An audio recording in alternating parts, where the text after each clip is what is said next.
एमिति गोटिए लग्न गोटिए दिन एका समय रे जन्म होई जड़े राजा और जड़े भिकारी हुए से विषय रे आज आम गोटे सुंदर कहानीटे शुणा। बहुत दिन पुराणा कथा जड़े प्रतापी राजा थिले। से राजा मन गोटे प्रश्न आसला।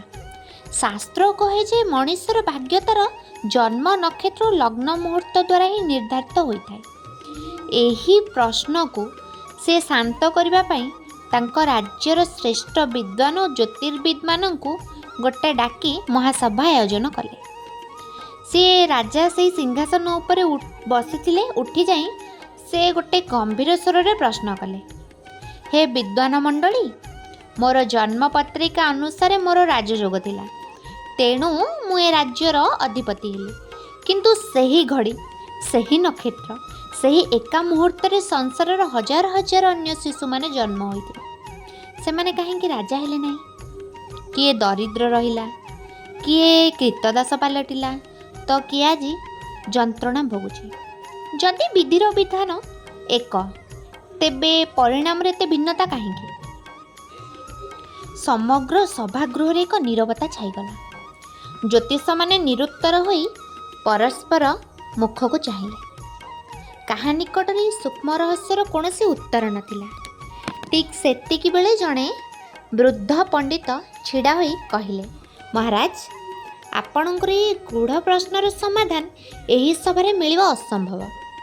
जदि आपण उत्तर जानिबाकु चाहुचंती एठारु कोश कोश दूर घंच अरण्य मध्य अवस्थान करुथिबा जणे सिद्ध महात्मा ही देई पारिबे। राजांकर तीव्र जिज्ञासा ताको आउ स्थिर करबाकू देला नाही। से एकाकी अणनिश्वासी होई सही दुर्गम वनांचल को अभिमुखे यात्रा कले। बाटरे कंटा गुल्म हिंस्र जंतु सेमानंकु मध्य गति करी गले। गला बेले तांकु जणे महात्मा दृष्टिगोचर हेले।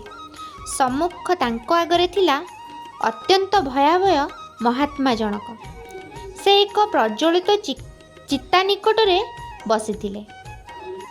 आउ से चिता पाखरे बसी जलुथिबा निया को खाउथिले। राजा बहुत डरी गले।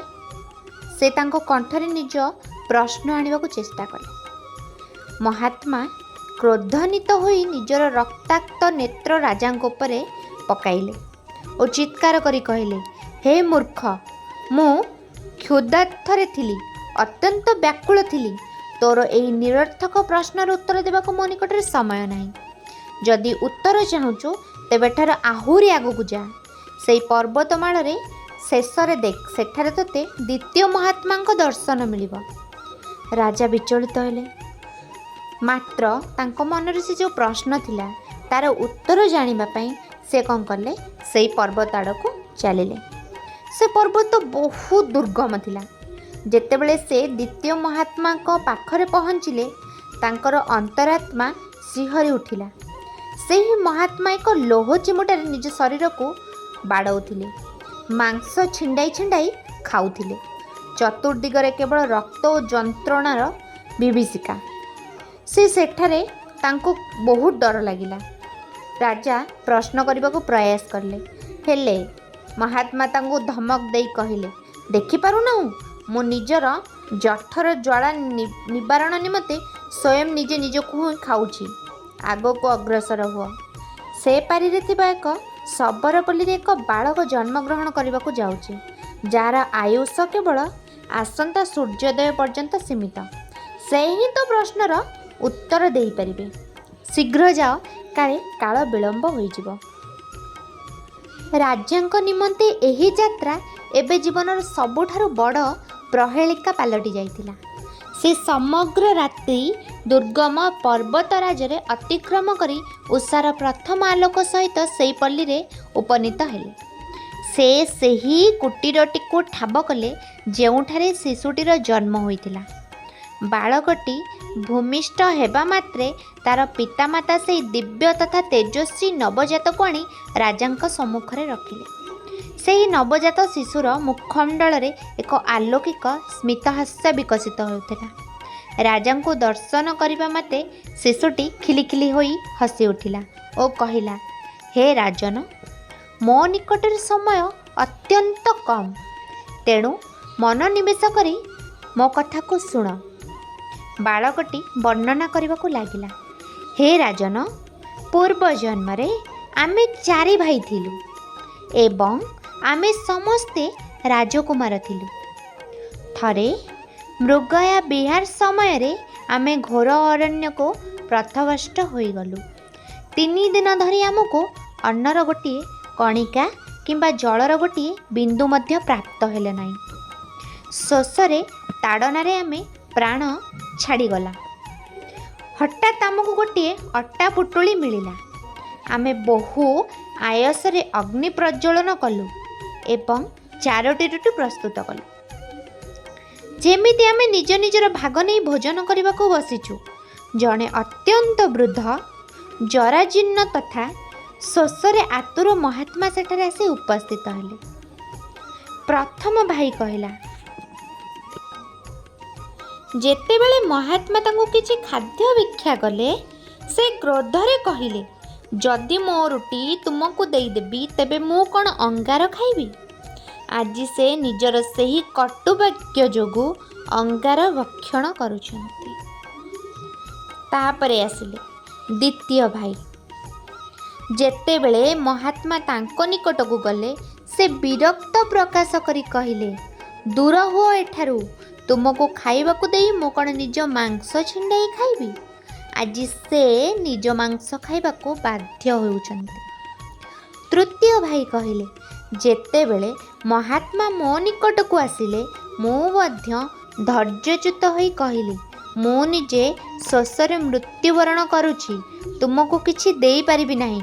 ସେଥିପାଇଁ ମୁଁ ଆଜି ଜନ୍ମ ନେଇ ମଧ୍ୟ ଭୋକରେ ମରୁଛି, କାରଣ ମୁଁ ଅନ୍ନକୁ ଅବମାନନା କରିଥିଲି।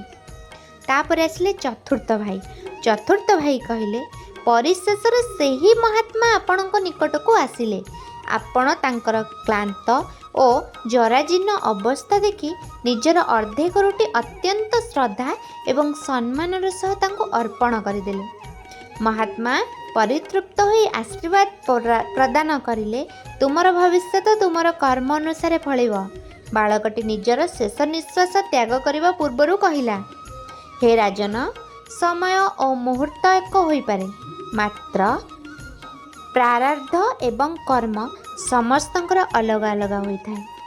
ଗୋଟିଏ ଉଦ୍ୟାନରେ ଶତ ଶତ ପୁଷ୍ପ ଏକକାଳୀନ ବିକଶିତ ହୋଇଥାନ୍ତି, ଅର୍ଥାତ୍ ଗୋଟିଏ ବଗିଚାରେ ବହୁତ ସାରା ଫୁଲ ଗୋଟିଏ ସମୟରେ ଫୁଟିଥାନ୍ତି। ହେଲେ ପ୍ରତ୍ୟେକ ଫୁଲର ବର୍ଣ୍ଣ ବା ରଙ୍ଗ, ସ୍ୱଭାବ, ତାର ବାସ୍ନା ନିହାତି ଭାବରେ ଅଲଗା ହୋଇଥାଏ। ସବୁ ଫୁଲ ଫଳ ଦିଏ ନାହିଁ, ଫଳ ଭିନ୍ନ ମଧ୍ୟ ହୋଇଥାଏ, ସମାନ ଫଳ ହୋଇନଥାଏ। ନକ୍ଷତ୍ର କେବଳ ସୁଯୋଗ ଆଣିଦିଏ, କିନ୍ତୁ ସେହି ସୁଯୋଗକୁ ସୌଭାଗ୍ୟରେ ରୂପାନ୍ତରିତ କରିବା ମନୁଷ୍ୟର ସ୍ୱକୀୟ ଦାନ ଏବଂ କର୍ମାଚରଣ ଉପରେ ହିଁ ନିର୍ଭରଶୀଳ। ଏତିକି କହି ବାଳକଟି ଚିରନିଦ୍ରାରେ ଶୋଇଗଲା। ରାଜାଙ୍କୁ ନିଜ ଜୀବନର ସବୁଠାରୁ କଠିନ ପ୍ରଶ୍ନର ଉତ୍ତର ମିଳିସାରିଥିଲା। ରାଜସିଂହାସନ ତାଙ୍କୁ ତାଙ୍କ କୋଷ୍ଠୀର ଗ୍ରହ ନକ୍ଷତ୍ର ଦେଇନଥିଲେ, ବରଂ ତାଙ୍କ ଦ୍ୱାରା କୃତ ନିଃସ୍ୱାର୍ଥପର ତ୍ୟାଗ ଓ ପୁଣ୍ୟକର୍ମ ହିଁ ତାଙ୍କୁ ରାଜା ହେବାର ସୁଯୋଗ ଦେଇଥିଲା। ତ ଏହି କାହାଣୀରୁ ଆମେ ଏହା ଶିଖିଲେ, ଆମ ନିଜର କର୍ମଫଳ ହିଁ ଆମକୁ ସବୁବେଳେ ଗୋଟିଏ ଭଲ କିମ୍ବା ଖରାପ ଭବିଷ୍ୟତ ବା ଜୀବନ ଦେଇଥାଏ। ରାଧେ ରାଧେ। ଯଦି ଆପଣମାନଙ୍କୁ ଏହି କାହାଣୀଟି ଭଲ ଲାଗିଥିବ, ତାହେଲେ କାହାଣୀଟି କେମିତି ଲାଗିଲା କମେଣ୍ଟରେ ନିହାତି ଜଣାଇବେ। ଯଦି ଆପଣମାନେ ମୋ ଚ୍ୟାନେଲକୁ ନୂଆ ଆସିଛନ୍ତି, ତେବେ ମୋ ଚ୍ୟାନେଲକୁ ସବସ୍କ୍ରାଇବ୍ କରିଦିଅନ୍ତୁ। ସାଇଡ଼୍ରେ ଥିବା ବେଲ୍ ଆଇକନ୍କୁ ପ୍ରେସ୍ କରନ୍ତୁ, ଯାହାଫଳରେ ମୁଁ ଆଗକୁ ଆଣୁଥିବା ଏମିତି ନୂଆ ନୂଆ ଭିଡ଼ିଓ, ନୂଆ ନୂଆ କବିତାର ଲିଙ୍କ୍ ପ୍ରଥମେ ଆପଣଙ୍କୁ ଯିବ। ଏହି କାହାଣୀଟିକୁ ଏତେ ସମୟ ଧରି ଶୁଣିଥିବାରୁ ଆପଣମାନଙ୍କୁ ଅଶେଷ ଅଶେଷ ଧନ୍ୟବାଦ। ଜୟ ଜଗନ୍ନାଥ।